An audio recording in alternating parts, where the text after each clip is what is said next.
All right, we're here today with Baker University head track and field coach Ryan Pitts. Coach, you guys started off the indoor season last week up in Iowa at the Dutch Athletics Central Classic. How did you think your team competed there, and who were some athletes you felt shine last weekend? I thought the team competed very well. It's pretty deep into this. It's not deep into the season, but most teams at this point have competed in about two. This could have been possibly their third track meet they competed in. This was the first meet for us. So the goal for everyone, at the first meet of indoor, shake off rust. For a lot of people, freshmen, transfers, it's their first time running indoors. So it's to get those jitters out, shake off some rust, and then we just continue to progress from there on with consistency. So I thought the team as a whole competed very well. Some of our standout performances, Corey Peoples, he hit the A standard in weight toss for us. That was huge. First meet of the year to come out and qualify for nationals. I believe on his second throw he threw 17.37 meters.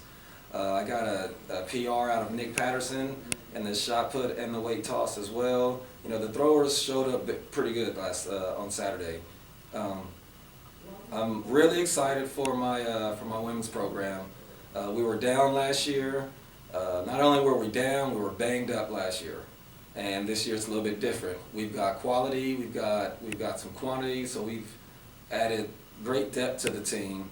And across the board, the women's program competed very well, and I expect big things from them this indoor season.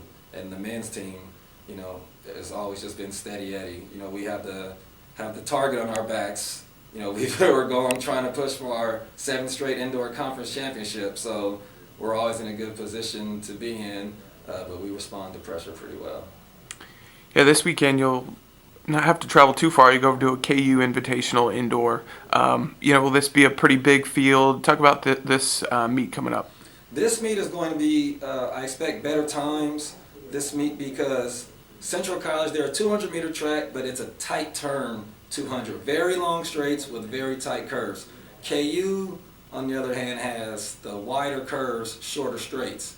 So guys who are like 6'4", like Bird and Daniel Greasy, the curves, it's not so much of a negative to them.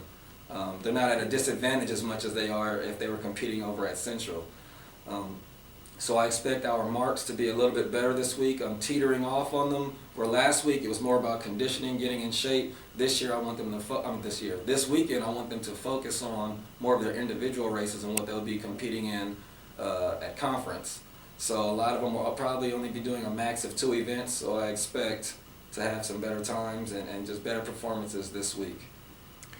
Yeah, and then shortly after that, indoor Heart Championships will be getting close. How do you get ready for that? You've got this meet and then, another competition before that. But, how do you get your team ready to really perform at their best at indoor conference championships? Well, the good thing is that, you have to qualify. In our conference now, you got to qualify. We got 14 teams in the conference, so you got to qualify to get in.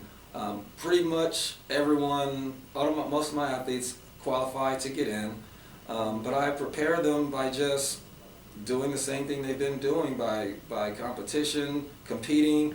I'll start to speed up workouts a little bit more. I lay off the volume as we get closer towards the meet, and it's more about speed training for conference. Then after conference, I'll go back to being steady Eddie, working them back into moderate type of workouts. But I try to prepare them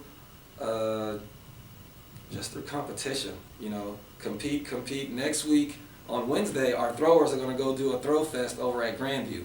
Grandview is one of our top competitors in conference in the throws, so it's great for them to see competition. That's how I try to prepare them. I want to go to the track meets where the best competition is going to be.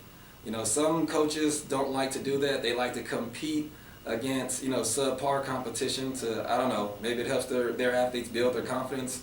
On the other hand, I don't back down from competition. So going to KU, we're an NAIA school, you compete against Division I athletes, because when you're in the NAIA and you compete against Division I, it's like you see Division I is way up here. But if you're in a race with someone who's D1, you lose, but you figure you don't lose by as much. It's like, I thought this D1 guy would be a lot faster than I am. and it turns out that it's not the case. So I think that's more of a confidence builder as opposed to going out and stomping on teams that you know that you can beat. So that's why we go to the meets at the Division Ones, at the Division Two schools. We'll be at UCM next week, a Division Two. So we'll see, UCM obviously, Missouri Southern, schools like that. So that's how I prepare my athletes by competition. You compete against the best, so when it's time to actually compete, when you get on the highest level, it's nothing new to you. You're not shocked by what you're going to see. Coach, this indoor season, you'll get a lot of competitions in, and really you're preparing for the outdoor season. How do you train your athletes in this indoor season as you prepare for the outdoor when you get the meat of your schedule come March, April, and May? Well, to me, indoor is all about training for outdoor. Everyone knows it's all about outdoor. Being from California, we don't even have indoor season because we have the good weather year round. So I was accustomed to training kids all the way through until March, when outdoor season would start, and I pretty much have that same mentality while I'm here. Well, but now it's a little different because we compete for, which I think is better because you get to compete during the season when I'm usually used to training. So I had to adjust my style of training because in California we just train till March. Now it's train, compete. So if there's certain things I'm looking for in a particular athlete, I may adjust their workouts, pertaining to the events they're going to run that week. So with indoor season, I still look to it as my time to train for outdoor. But when it comes down to conference championship, we want to be in good enough shape and a good position to win, and that's huge for us. If we can get back to men's and women's conference championships, the way things were, then that'd be a great accomplishment. Because I know my girls are really, really hungry, and they're ready to get after it, and so they're healthy, and that was my main focus: keep them healthy this year. And for the most part, we have been across the board. So that's what we use indoor for, is to train for outdoor season, and it's gearing up to be a very good year. Well, Coach, really appreciate your time, and good luck over at KU this weekend. All right, thank you.